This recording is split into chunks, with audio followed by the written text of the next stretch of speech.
You undoubtedly believe that you have total control over your ideas and judgments, but how frequently are they influenced by other factors? These are 21 cognitive thought traps, fallacies, biases, and other phenomena that exist within your brain, and that you are likely unaware of. Oddities that are ingrained in the human psyche. It's possible that you carry around these mental shortcuts and thinking errors that affect your daily thinking your entire life or even far into adulthood. You cannot turn them off or erase them from your mind, but one of the first stages to developing into a more deliberate and logical thinker is to be among the select few who are able to identify when they enter your thoughts and recognize the circumstances in which they are likely to influence your choices.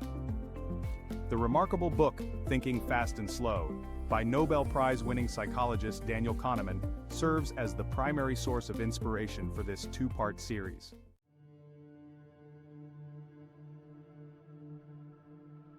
Cognitive dissonance. A fox approached a vine stealthily. He fixed his intense gaze on the plump, purple, and overripe grapes. The grapes were too high for him to reach despite his best efforts. Sickened, he gave it another go. He propelled himself skyward, but he never got any closer to the fruit. He made another leap, landing with a thud this time. Not a single grape yet. With a wrinkled nose, the fox said, "I'm not that bothered. Only prematurely ripe grapes.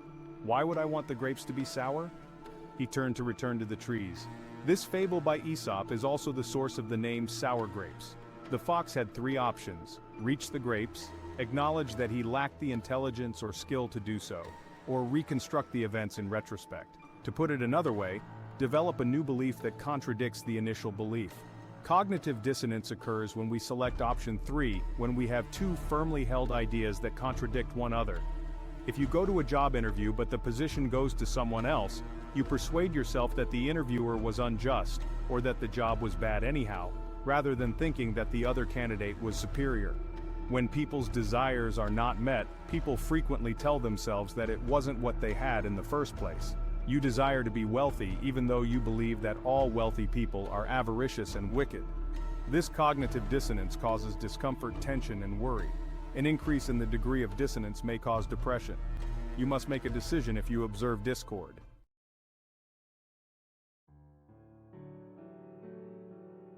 The spotlight effect. You arrive at work 5 minutes late and feel as though everyone is criticizing you. Rolf Dobelli once said, "You can play the clever fox all you want, but you'll never get the grapes that way." This is an example of cognitive dissonance. You feel like everyone is staring at you on your first day at the gym.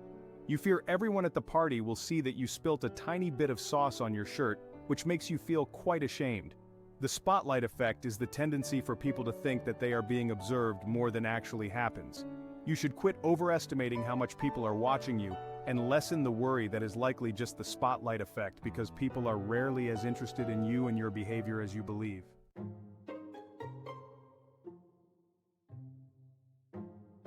The anchoring effect anchors are used whenever we have to estimate something, like the population of Russia. Let's start with something we can be positive is true. It has to be more than 1, fewer than 7 billion, and smaller than the population of China. After obtaining these anchors, we set out to explore the uncharted area. Regretfully, we frequently utilize anchors unnecessary. Pause for a moment and consider these inquiries. Does the tallest redwood tree have a height of 1,200 feet or less? What is the tallest redwood's estimated height in your opinion? If we pose these two queries to groups A and B respectively, well, we would regularly receive wildly divergent responses due to the action of anchoring. The anchoring effect, however, is not limited to numbers that seem relevant, such as in the tree example. German judges were used in an experiment by Kahneman, who stated that anchors that are obviously random can be just as effective as potentially informative anchors. With 15 years of expertise on average, a description of a woman who had been shoplifting was read to each judge. They were instructed to roll 2 dice that were only meant to add up to 3 or 9. They were asked to respond with the length of time they would condemn this woman as soon as the dice stopped. She received an 8-month sentence on average from the judges who rolled a 9. She received an average sentence of 5 months from the judges who rolled a 3. The researchers discovered that their assessments were being impacted by the anchoring effect. Our anchoring bias was also validated by multiple additional experiments that used random numbers, such as the final digits of phone numbers or social security numbers. Anchors are frequently utilized in sales and negotiations, and there will always be some who are ready and prepared to set you up for mental traps and take advantage of the anchoring effect. The car salesman sets a high price right away, making the amount he really wants to take from you appear like a fantastic bargain. The $50 dress that is on sale at the rear of the store is anchored by the $150 garment that is shown at the front. The anchoring effect can be used in real estate transactions, salary negotiations, and online stores. It's also one of our strongest prejudices. Although it is unavoidable, you may be aware of your susceptibility to it and make an effort to proactively establish your own mental anchors before engaging in any sales or negotiating situations. They have sent us the house's asking price. Let's not allow that figure sway our decisions. Put it away.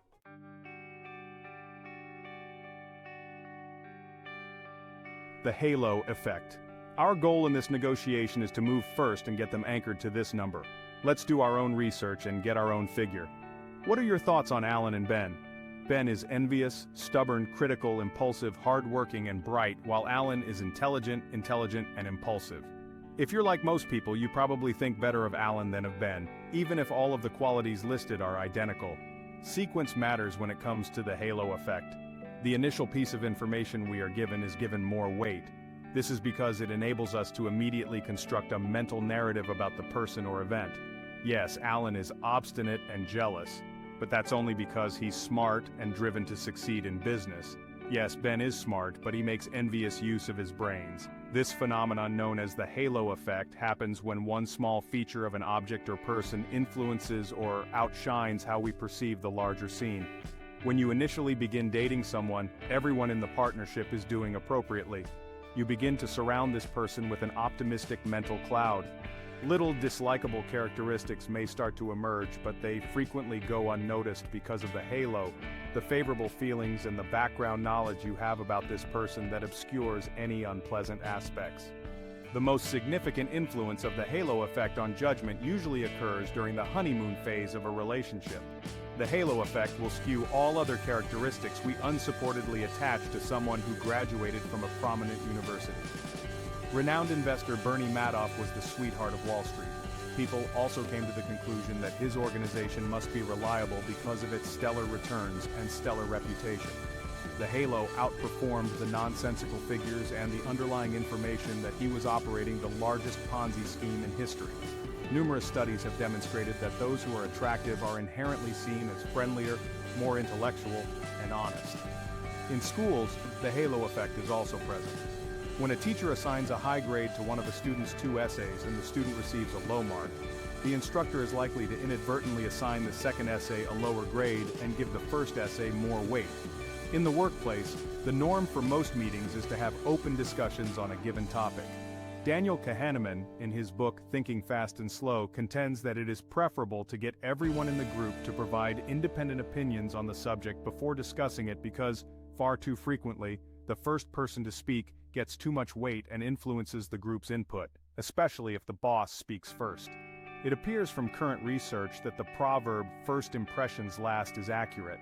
Our impression of someone we meet for the first time can influence us for a very long time afterwards. We make snap judgments and the halo effect distorts our understanding of actual qualities.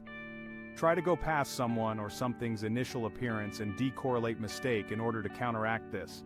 Recall that your brain is attempting to assist you by piecing together the best narrative it can from the information at hand. The trouble is that these mental shortcut stories we create for ourselves about people or things are frequently not true. The gambler's fallacy? Let's gather ideas independently on this topic before the meeting. I don't want my ideas to influence the group.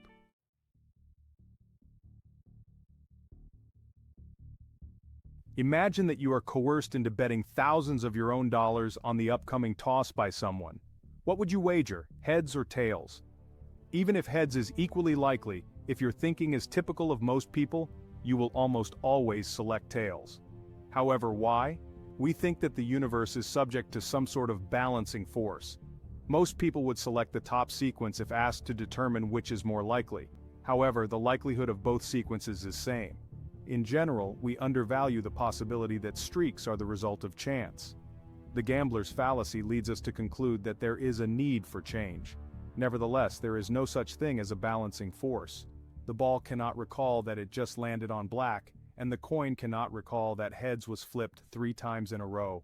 The gambler's fallacy gives the impression that a gambler can foresee where the balance of the dice or roulette wheel will land next, which is why casinos enjoy it. This mistake can be made anytime there is a series of choices. This misconception is responsible for the uneasy feeling you receive after correctly answering 5 consecutive C's on a multiple-choice test. According to a University of Chicago research, asylum judges were 19% less likely to grant refuge to a candidate if they had granted asylum to the prior 2.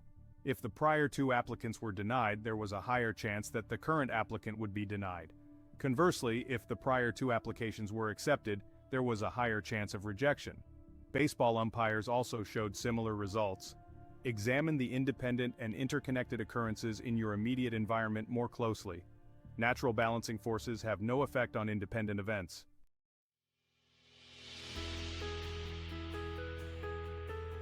The contrast effect. Leather chairs that cost $3,000 could appear a bit pricey at first glance.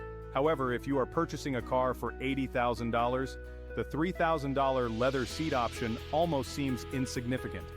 Studies reveal that individuals are willing to walk for an additional 10 minutes to save $10 on groceries. Still, hardly nobody would walk 10 minutes to save $10 on a $1,000 suit.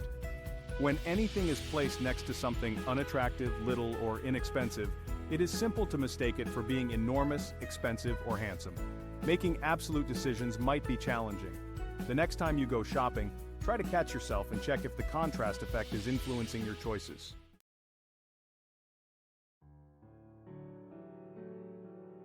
Confirmation bias. You already think something to be true. You look for proof to back up that view, which strengthens it even more. And you keep the belief reinforced and carry on with this cycle. When you encounter evidence that contradicts your beliefs, you filter out the contradicting information, and your brain quickly forgets it. Confirmation bias is what this is: the propensity to interpret new data in a way that makes sense in light of our own theories and beliefs. Our minds are programmed to hold on to our beliefs rather than easily embracing new ones, because it is mentally taxing to adopt new views. As contrast to the scientific method, which entails formulating a hypothesis or posing a query, gathering data, and then testing the theory. It takes a lot of labor to do this and might reveal some unsettling facts. Because of these factors, most people choose the simpler path because it feels right. John starts with a basic hypothesis or conviction. He looks it up on Google. Unconsciously, he dismisses the rest of the material in favor of the first piece of evidence that supports his theory. Science philosophers would advise us to attempt to disprove the hypothesis. However, very seldom do people deliberately look for contradicting data. The largest platforms increasingly customize material based on user browsing history and personal preferences, which exacerbates confirmation bias on a large scale. We find ourselves in echo chambers, groups of people who share our beliefs, which serves to strengthen our convictions and increase confirmation bias. Your viewpoint gets more limited the more you bend the facts to support your beliefs, until that limited reality is all you are able to see. The I'm always correct ego has its roots in confirmation bias, particularly in political discourse. Which planet do they inhabit? They have to be residing in another reality, right? As opposing perspectives narrow, discourse about facts that are being interpreted differently becomes almost impossible because both sides of an argument are viewing the evidence through the lens of their theories and are only looking for what confirms their pre-existing beliefs. I'm completely right about everything. Look at all the facts on my side, one might say. Daniel Kahneman states that frequent repetition is a reliable way to make people believe in falsehoods, because familiarity is not easily distinguished from truth. Facts are easily disregarded when individuals hear the same thing repeated repeatedly. Echo chambers serve as the flywheels for ideas that are repeated and disseminated frequently. New beliefs are swiftly rejected in favor of the same concepts that are appreciated, shared, and repeated. Divergent ideas and viewpoints start to fade away. Confirmation bias cannot be completely eliminated. There are only strategies to lessen its impact on you. The first step in becoming an independent thinker is to acknowledge that this mental trap exists. If you have the leisure to think, attempt to think gray. You must go beyond the collective mind of the group and investigate the gray zones. Seek information from multiple sources and resist the urge to believe anything just because someone else told you to, or because it has been spoken to you so often that you have come to believe it to be true. Expand your perspective. In most cases, the objective facts fall into the gray space in between. Confirmation bias is a smaller perspective.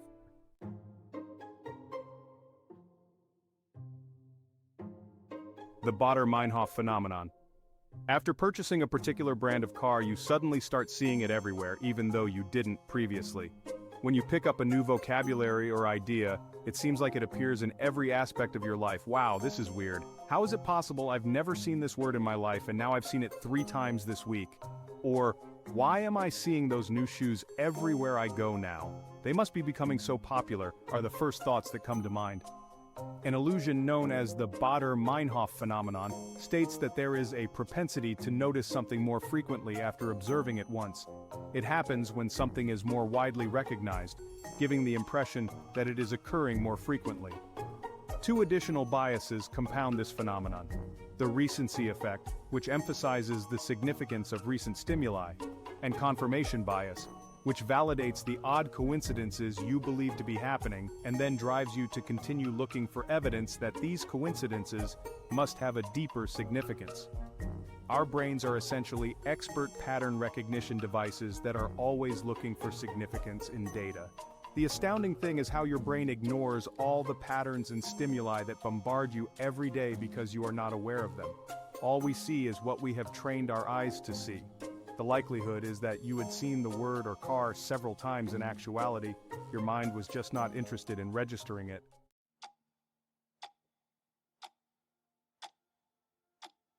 Zeigarnik Effect. While we frequently forget finished projects, we can nearly always recall incomplete ones. In short, unfinished tasks will remain in our memory for a longer period of time than finished ones. Prior research on the Zeigarnik effect revealed that merely having or outlining a plan to finish the task was sufficient to halt the effect. Initially, it was thought that the only way to stop the effect from eating away at our thoughts was to finish the incomplete tasks. Therefore, if these unfinished jobs are keeping you up at night, obtain a pen and paper and quickly jot out a strategy to finish the task. This effect is countered, and you'll feel more at ease if you write down the tasks that are bothering you.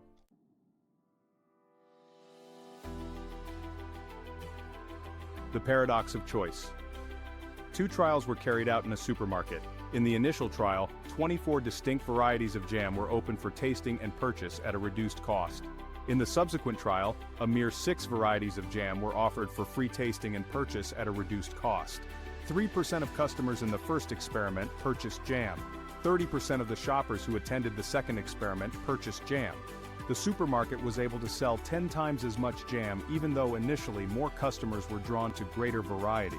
This represents the decision paradox. A wide variety of any given product is generally viewed as beneficial. However, our subjective condition degrades and results in inner paralysis and decision fatigue once the number of options surpasses a certain level. The dilemma of choice applies to modern dating as well. You used to marry people you met in your community.